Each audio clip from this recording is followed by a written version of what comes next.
much, Joe. You know, the housing crisis in the Treasure Valley just doesn't seem to let up, forcing people to find another place to live. Usually it's something smaller, sometimes it's something far away, outside of the Treasure Valley. The solutions seem slim to none for a lot of people, other than just waiting for this market to crash. But one nonprofit is not ready to wait around any longer. And they're building homes out of storage materials. And the homes, well, they're affordable. Well, for some people. Here's Katya Stepovic.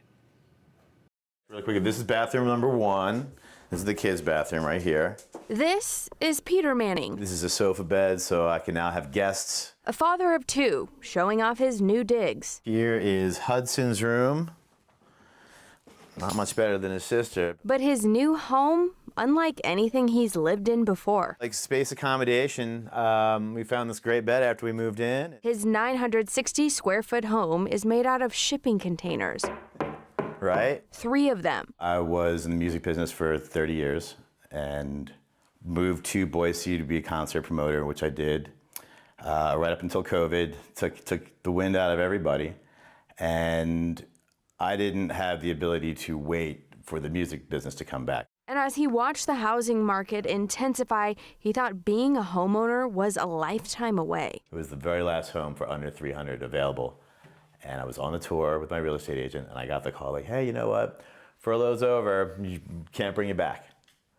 And I was like, this house tour is over now. And then that was like, holy shit, what am I going to be dealing with for the foreseeable future? After hopping around to different apartments and friends' homes, Peter found out about a newly developed housing complex that was shockingly affordable. How do we take this huge surplus of disused or discontinued shipping containers and convert them into housing? Well, Leap Housing, a nonprofit organization, did find a way. We don't refer to them necessarily as tiny homes, but it's just the right amount of space. The right amount of space and price for a certain audience. We really target 80% of area and median income as our audience. So think like 1/3 of all households in Boise are 80% or below. And so this is the audience that roughly can afford about $300,000 in a home purchase. So with median home prices at $575, the market really has just essentially left this audience behind.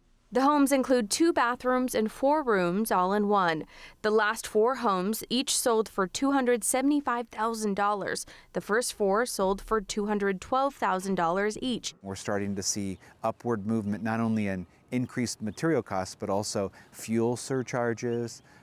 Inflation is definitely playing a role in there as well.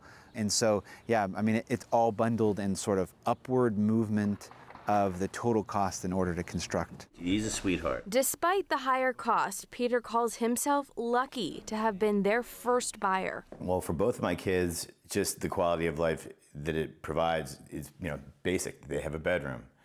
They have a place they can call home. While Peter and his 2 kids, You got to pack a lot of stuff into a house this big. may have moved into tighter quarters, Because every square foot counts. he's grateful to have 4 walls This is exactly pretty much how I wanted the room. and a roof over his head. When I think about any challenges of living in a smaller space, I think about the challenges of having no space.